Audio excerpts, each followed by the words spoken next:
Hello दोस्तों, स्वागत है आपका एनिमे ब्लॉसम चैनल पर। और आज हम देखेंगे गचियाकुता के एपिसोड नंबर 19 को। इसके पिछले एपिसोड्स की लिंक आपको डिस्क्रिप्शन में मिल जाएगी। तो चलिए जानते हैं आगे की कहानी को बिना किसी देरी के। अब तक हमने देखा कि जोडिल रूडो को लेकर उस लाल दिल वाले कमरे में आ जाता है और बताता है कि वो अपनी एक वॉचमैन सीरीज बनाना चाहता है। वो एमओ के जूते उस लाल चीज से चिपका देता है जिनसे वो चार्ज होने लगती है। जोडिल कहता है कि तुम्हारे ग्लव्स, मेरा कोट और ये शूज, ये सब वॉचमैन सीरीज का हिस्सा हैं। वॉचमैन सीरीज बाकी सभी विटल इंस्ट्रूमेंट से पहले की है और इनके अंदर लिमिट से ज्यादा पावर होती है। जोडिल ने बहुत कोशिश की लेकिन वॉचमैन सीरीज का कोई नया इंस्ट्रूमेंट नहीं बना पाया। लेकिन एक्सपेरिमेंट्स के दौरान उसने एक नई चीज को जन्म दे दिया। उसके पास एक चार्म था जिसे वो इंस्ट्रूमेंट बनाने में फेल हो गया और उसने उसे कचरे में फेंक दिया। लेकिन उसी चार्म ने अपने आसपास के कचरे से एक ट्रैश मॉन्स्टर बना दिया जो बाकी मॉन्स्टर जैसा ही था।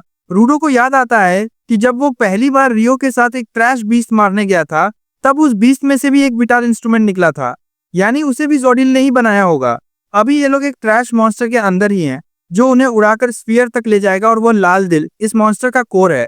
हम देखते हैं कि जब रूडो छोटा था तब उसके हाथ काले थे। आने जाने वाले लोग उसे कातिल का बेटा बुलाते थे और कहते थे कि इसे भी पिट में फेंक देना चाहिए। तब रेक्टो उसके पास आया था। उसने रूडो को घर में जगह दी, लेकिन रूडो को रोज बुरे सपने आते थे और उसके हाथों में बहुत दर्द होता था। रेक्टो ने उसके हाथों पर पट्टी बांधी लेकिन फायदा नहीं हुआ। इसके बाद रेक्टो उसके लिए ग्लव्स लेकर आया, शायद उससे रूडो के हाथों को राहत मिले।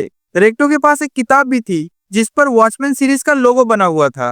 अब रूडो ये सुनकर हैरान है कि उसके ग्लव्स भी वॉचमैन सीरीज का हिस्सा हैं, मतलब इसके और भी पार्ट्स होंगे। और सोचने वाली बात यह है कि रेक्टो के पास वॉचमैन सीरीज के ग्लव्स आए कहां से।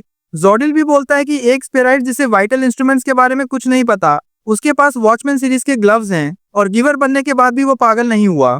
रूडो पूछता है ये सब क्या है। जोडिल बताता है कि वॉचमैन सीरीज के सभी पार्ट्स एक ही इंसान यूज करता था। सोचो इनमें कितनी असीम पावर है। सिर्फ एक आदमी ने इतनी पावरफुल सीरीज बनाई होगी, उसकी जिंदगी का क्या हाल होगा। अगर ये सीरीज कोई ऐसा आदमी इस्तेमाल करे जिसकी लाइफ ऑलरेडी पूरी हो तो इसकी पावर उसे पागल कर देती है। रूडो कहता है मेरे पास तो ये ग्लव्स बहुत टाइम से हैं, मैं तो पागल नहीं हुआ। जोडिल बोलता है क्योंकि हम दोनों अपनी इंसानियत खो चुके हैं, इसीलिए हम इसकी असली पावर को बाहर निकाल सकते हैं। सोचो अगर कोई इंसान इस सीरीज के सारे पार्ट्स पहन ले तो क्या होगा। ट्रैश मॉन्स्टर हिलना शुरू कर देता है। गीता, जो अब तक चुप थी, जैसे ही सुनती है कि ये लोग ट्रैश बीस्ट के अंदर हैं, वो खुश हो जाती है और बाहर आकर चिल्लाने लगती है। इधर इंजन भी नोटिस करता है कि ये पूरी जगह हिल रही है। फू डरते हुए कहता है अभी तो मैंने फाइट शुरू भी नहीं की और बॉस ने उड़ना शुरू कर दिया। वो इंजन से फिर कहता है पहले मुझ पर अटैक करो। इंजन कहता है मुझे अपनी टीम को ढूंढने जाना है। ये सुनकर फू बोलता है हम लोग एक तरह के ट्रैश बीस्ट के अंदर हैं, तुम्हारे दोस्तों की लोकेशन मुझे भी नहीं पता। ये सुनकर इंजन हैरान हो जाता है। उधर बुंडस, ब्रो और डियर को बता देता है कि वे लोग ट्रैश बीस्ट के अंदर हैं और जल्दी ही बॉर्डर क्रॉस करने वाले हैं। ये सुनकर डियर लड़ने को तैयार हो जाता है। ब्रो का वाइटल इंस्ट्रूमेंट उसके सिर पर बंधा कपड़ा है और डियर का उसके मुंह पर लगा पैसिफायर। ब्रो कहता है मुझे लगा था हम अंडरग्राउंड है, सोचा नहीं था इतना बड़ा ट्रैश बीस्ट भी हो सकता है और हम यहाँ बिना मास्क के सांस कैसे ले रहे हैं। सुना था कि ट्रैश बीस्ट जितना बड़ा होता है उतना टॉक्सिक होता है। बंडस बोलता है समझ लो ये स्पेशल ट्रैश बीस्ट है, असली वजह मुझे भी नहीं पता। ब्रो अब डियर को अपने कपड़े से बांधकर दीवार की तरफ फेंक देता है। बुंडस पूछता है ये दीवार तोड़ने वाला है क्या। डियर मुक्का मारता है लेकिन दीवार पर खरोच तक नहीं आती, फिर भी वो लगातार मुक्के मारता रहता है। ब्रो अब बंडस को भी अपने कपड़े से बांध देता है और कहता है कभी किसी बच्चे को मत रोको, वे प्रोग्रेस करते रहते हैं।